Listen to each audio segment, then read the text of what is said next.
everyone, and welcome to the Jeff Bullish Show. Today I have with me Richard White.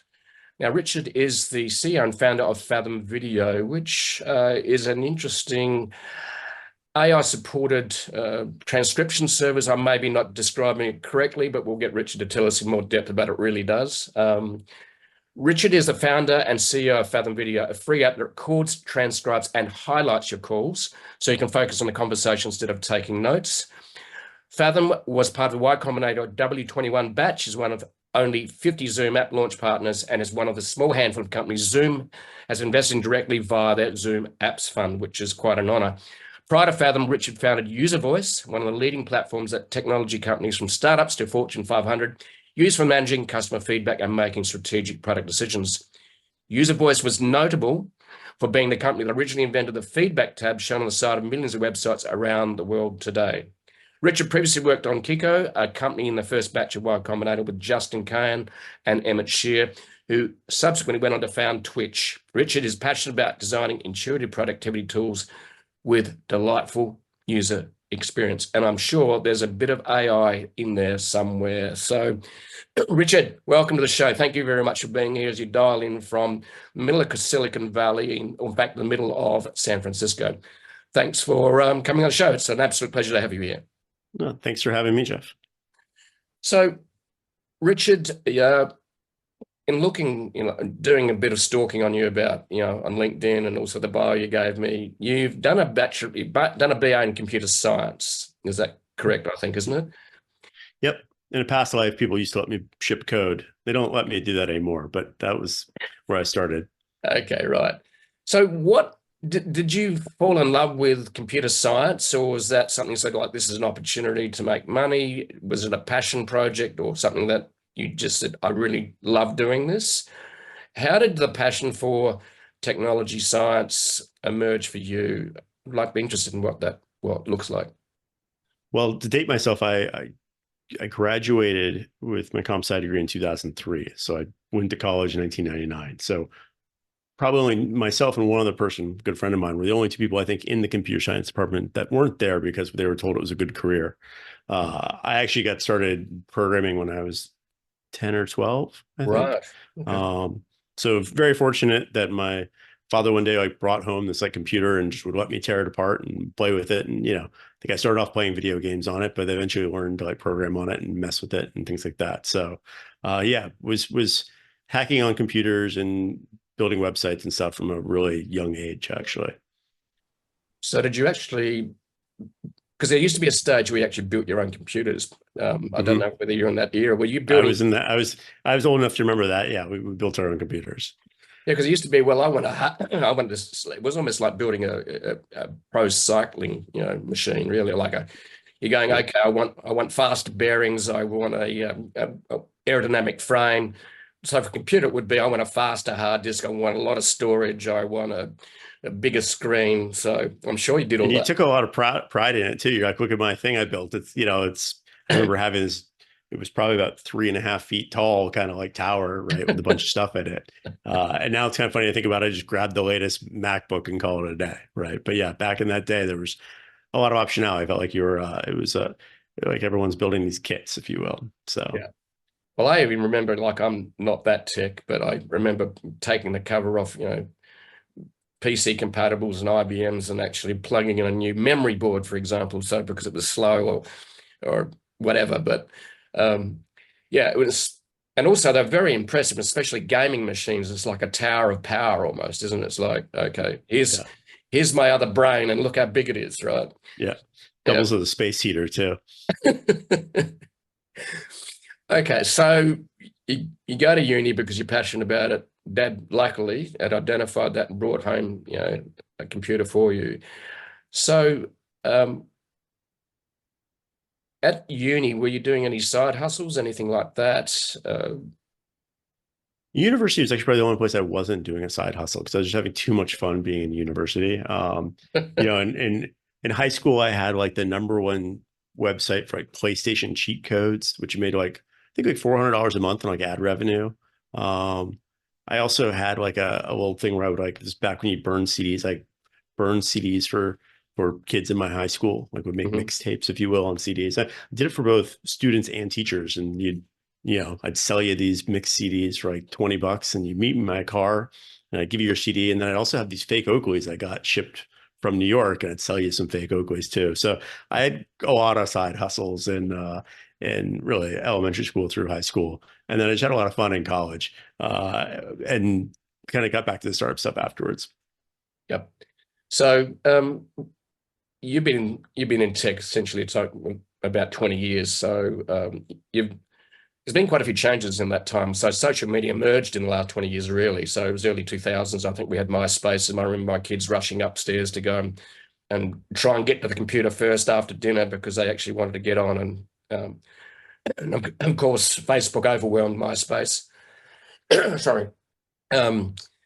Rupert Murdoch bought MySpace for $500 million, and consequently, it's worth about $5 million today, I think. So it wasn't one of his best investments. So, so you finished college. What did you do after that? Was there any inspiration? Did you go and work for a big corporation? What happened after that?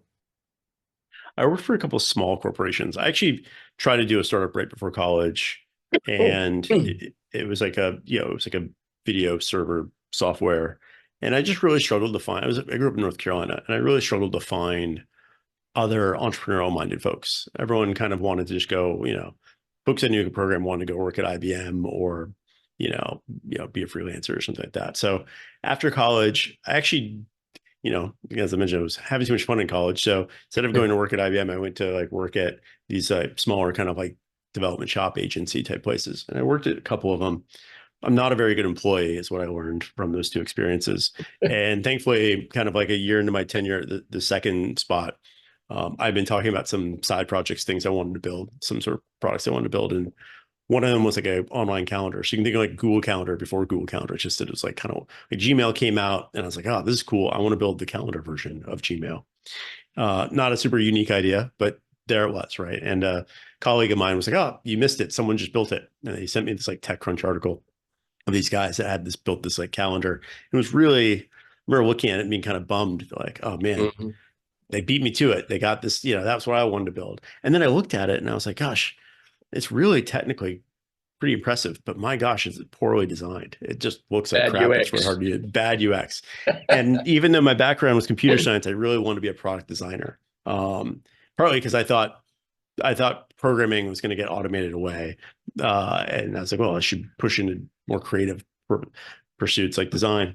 And so I literally cold emailed these guys. You mentioned that in the intro, working with Justin Kahn and Emmett Shear, who went on and found Twitch. I literally cold emailed those guys and said, yeah, you've built this calendar product. I want to build one too. Yours looks pretty technically cool, but it actually is impossible to use. It looks like crap. And I was like, but I'll help you fix it. And so I started working with them part-time through that cold email.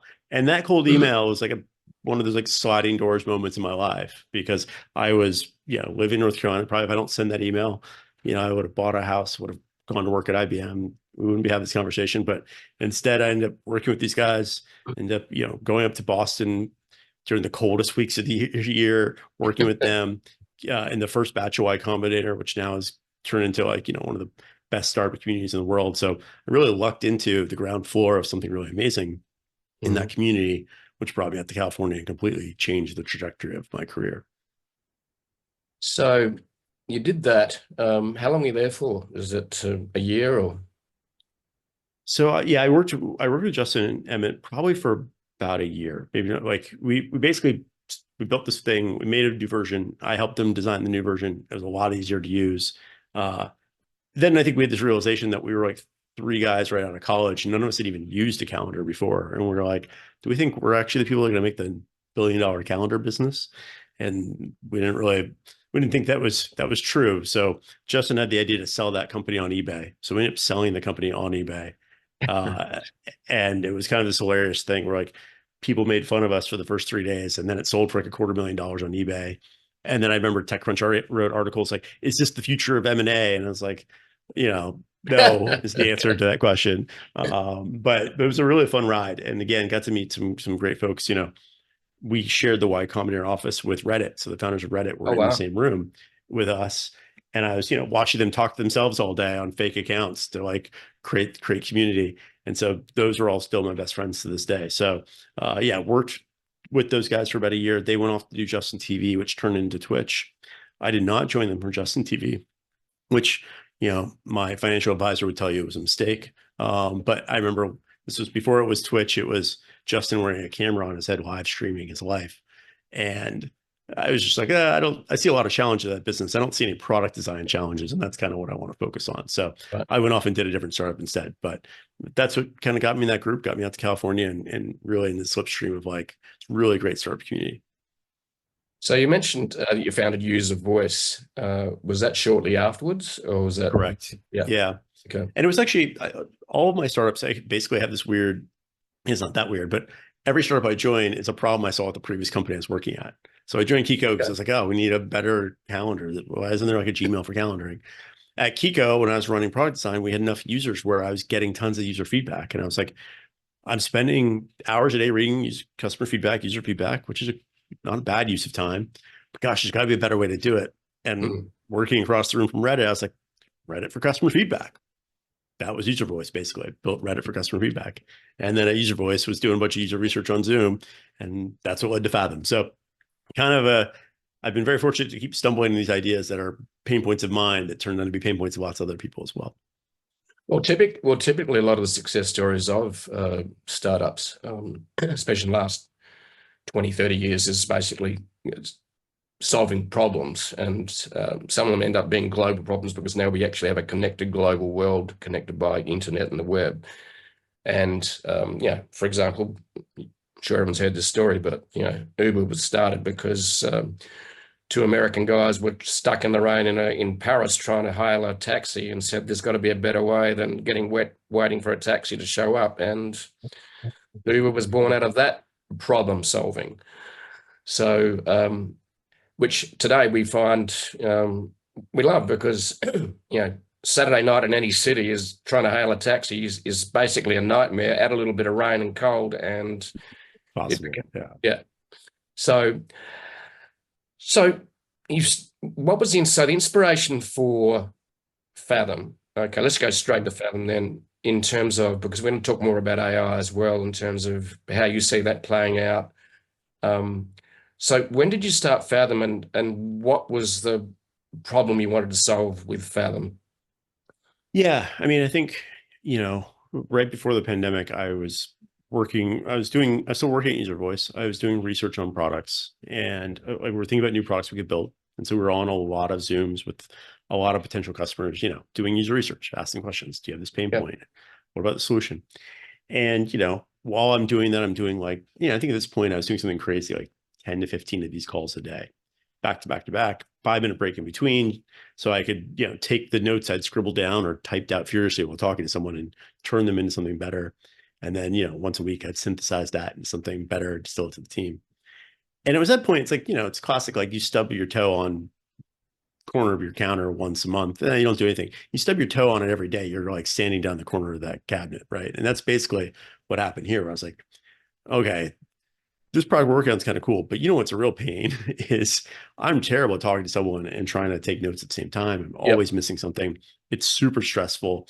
And oh, by the way, everyone I talk to has the same problem, right? No one likes doing it, right? And it's not very effective either, right? I spent a lot of time and energy perfecting these notes, crafting them. I look at them 2 weeks later.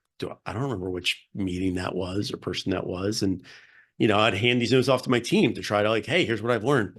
And there's, it just really fell flat. A lot was lost kind of in translation in that game of telephone. And so, early 2020, mid 2020, started thinking more about this problem. There were some companies that were doing something in this space. A lot of them really focused on like transcription, or they focused on salespeople. And we kind of thought, this is bigger than sales and it's not transcription. Like, I don't want to read a transcript after the meeting. I want actual notes. So we kind of had this epiphany that like, well, no one wants a transcript, but we think AI is going to get a lot better in the next couple of years. And the AI will be able to take a transcript and turn it into something you actually do want, like a structured notes, right? Like you would write yourself. But with the benefit of like those notes are like linked back to the meeting you had. So if you didn't remember a section, I can just like double click on that part of the note and actually watch it, which is makes it way better than a note, right? And the other thought we had was that like, well, we also think that like transcription is a commodity, and the price of that's going to go to zero. It's pretty expensive even 4 years ago, but the price is going to go to zero. And so what if we give this product away for free? Give this product away for free. People, love free products. They'll share it with their friends, their network. And then when AI gets really good, we'll just be able to, we'll do all the hard parts, the video infrastructure, the recording infrastructure, transcription. We'll build out that and distribution. And then once AI gets really good, we'll just be able to drop that into the product and make the product so much better. And that was basically the thesis behind Fathom. And that's basically what we did, right? It took us about 2 years to build out the product. So it's completely free, note taker, records, transcribes, summarizes. And in the last year, AI got so good that the meeting summaries you get now are so good that it just makes the whole product itself, way better than even when we started, right? So it's worked out very well. So obviously Fathom Video is a lot bigger than just transcription and note taking. So give us a sort of like a thumbnail sketch of what Fathom Video is all about and what I suppose your premium features are, obviously. Yeah, I mean, we really have two people we try to help, right? We try to help the person that's on the meeting not have to worry about missing something, not have to worry about writing their notes after the call, not have to worry about filling in their CRM or, sending something into their Notion or what have you, right? So in that part, we try to give away for free. We do have a premium version there where we'll give you some of our most, our best AI templates. They cost too much for us to give away for free. So we added this premium add-on. But the core product with AI summaries, transcription, and recording is all completely free. And then we have another user, which is the manager of those folks. And so what we find is we tend to give Fathom away. It ends up working its way into companies, sales teams, success teams, product teams, consultants, you name it. And then, a manager catches wind of this and says, that's great. I'd like to roll this productivity gain out to all of my folks. I want them all to have that benefit, but I'd also like to be able to audit what's happening on these meetings. And that's the other thing that, my last at UserVoice, I ran sales for a time. And so I've been on the other side of people taking notes where trying to understand, I got 10 salespeople that are having 10 calls a day. How do I possibly understand what they're hearing, right? And how I can improve the product or sales process. And it's really hard to from notes. And, what Fathom helps you do as a manager is be able to kind of drill down into that raw truth. I was famous at UserVoice for saying yes, but what did they really say, right? What's the tone they use? What are the words? There's very different, right, ways to say, yes, I'm going to definitely buy that, right? There's one of those ways to say it where you're definitely not going to buy it. And there's one which you really are, right? And I think savvy people know what that looks like. And so what we really help you do is grab parts of the meetings, right? I don't want to rewatch an entire meeting. I want to be alerted whenever a competitor gets mentioned, or I want to be able my team to grab, hey, Rich, this person asked this interesting question. Okay, just grab that clip of that call, send it to an engineer, send it to the product team. And so we really make meetings. It's kind of interesting. We're making these meetings, which are generally synchronous and usually only available to people there, almost like a document you can kind of pass around and be and almost everyone can collaborate around a meeting that happened in the past. And so really helping managers and teams just kind of collaborate around meetings without having to invite everyone to that meeting. So you're talking about an enterprise? Is it so your ideal customer profile and the old acronym ICP, which I just heard recently actually, which is strange, but anyway, ideal customer profile ICP. Is yours more an enterprise sale now? Is that really where you're playing or not? Not really. I think we'll eventually get there. I think like a lot of startups, we started with really small teams. Those are generally the teams are willing to experiment. They want to try new things. They want to, it's tough sometimes for big teams to change all their processes, right? We were talking before this about AI and how hard it's going to rethink these things. It's a lot easier for companies to kind of grow up with kind of AI-enabled products like Fathom from day one. Yep. So we work with all sizes, but, we work with solo entrepreneurs, freelancers, all the way up to, 50-person sales teams and stuff like that. So it really spans the gamut. It's a PLG product, so people can just sign up and use it. And so that makes it really easy and accessible to, I think, a lot of different groups. A PLG product. What does that mean? Product. That's a fancy new acronym, product-led growth, which is just a fancy way of saying you can sign up for it without talking to someone, right? Basically you don't have to talk to a sales team. You can just go in and within a minute or two, you got it set up and it's running. Okay. I've learned something today, which is great. PLG. I remember I was talking to, was involved with a startup called Shuttle Rock a long time, well, at its beginning, which is a New Zealand startup, which we've got over 300 employees today. The acronym ICP came up in a message from the CEO to me, because I asked him a question. And so I said, what's an ICP? And I came up with, it was the name of a band or something, or so. Yeah. Insane Clown Posse. I think it was like, yeah, that's right. Exactly. Very, yeah. very vulgar, like rap group from the like. So that's 90s, what ICP 2000s. means. Yeah, that's right. Yeah. There's always two acronyms for everything. It's funny how every industry has their own, and you go in and, you know, my girlfriend works in finance, and it's just alphabet soup sometimes. I'm just like, I didn't catch half of that. Yeah. So. Well, there's a saying of mine, I see if you see an acronym, shoot it. It's just because the trouble within all of our industries, we get stuck in using acronyms like, you know, marketing, SEO. What's that really mean? For most people, I have no idea. But anyway, search engine optimization. So the thing I'm interested in, though, is you've started the company. This is pre ChatGPT, isn't it? Mm-hmm. Yeah. So how's ChatGPT and generative AI and the training of those, which is another question, we haven't got a lot of time, but how's ChatGPT and generative AI helped your business? Yeah, I mean, I remember getting a lot of flack from our early investors because in 2021, when we were launching the product, we put AI in the name, and they're like, don't put AI in the name. No one likes AI, right? And now I'm like, I look really smart to those investors now. But yeah, I think we always had, you know, one of the benefits of, I think, sometimes being in Silicon Valley is like kind of knowing, you know, knowing what the zeitgeist thinks about things, right? And the zeitgeist of that era was like, yeah, just the first generation of quote unquote AI tools were really not AI tools, right? A lot of machine learning tools.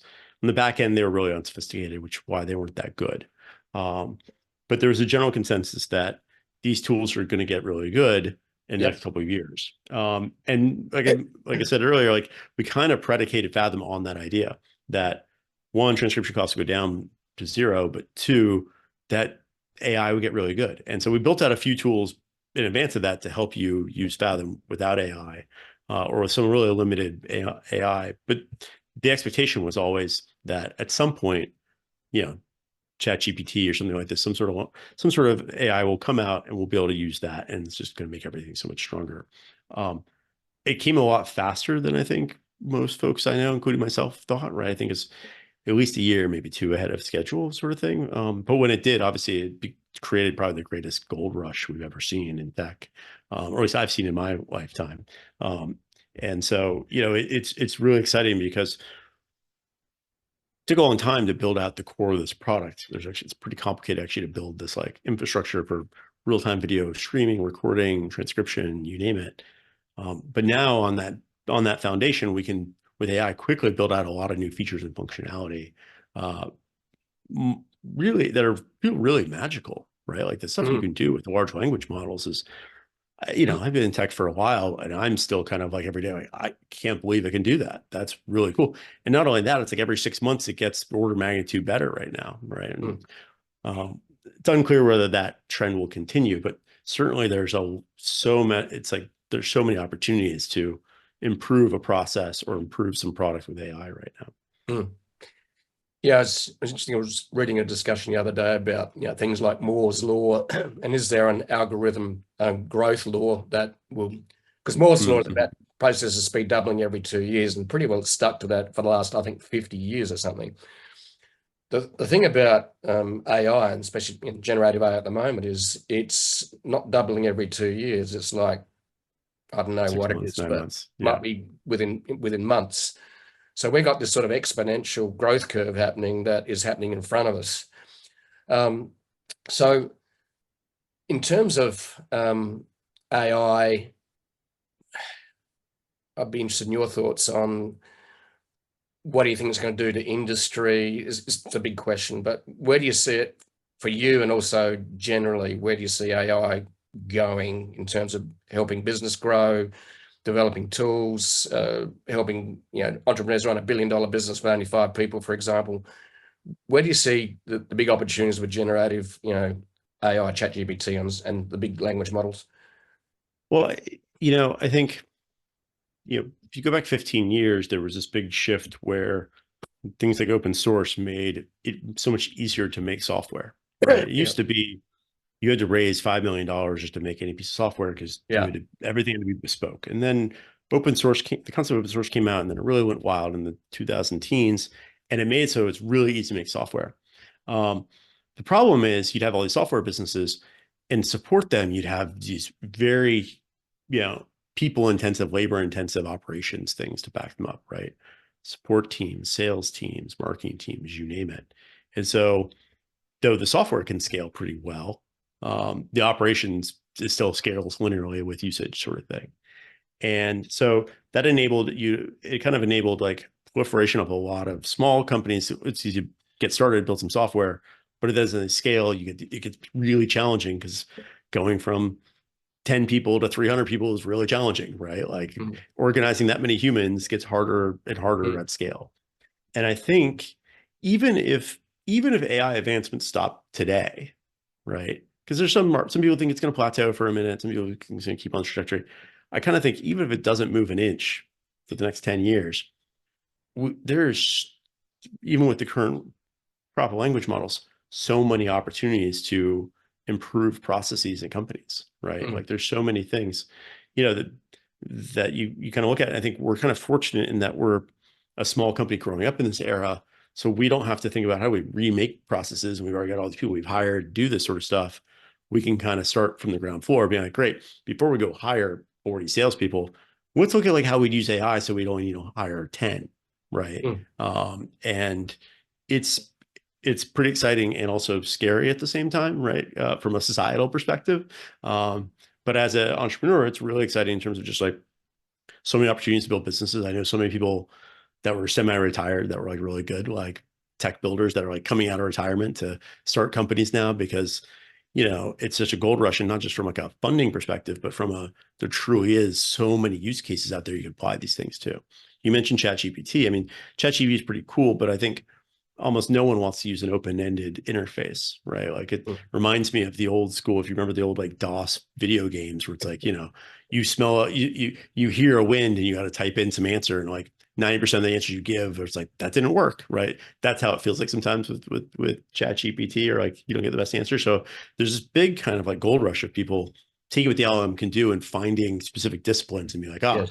great, we found the right incantation for these models to give you a great meeting summary, or to write you this great cold outbound email, or to write you this blog post or whatnot. And so it's really pretty crazy times, honestly. It is.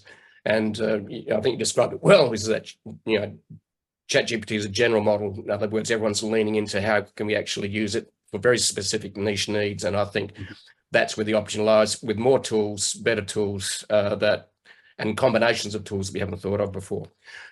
I'm aware of your time, Richard. So last question I ask as a human, not as an AI or an avatar. Which I always ask all my guests, what brings you deep joy and happiness that you would gladly do for free if you had the time and the money? Well, I'd honestly build software for free, but yeah,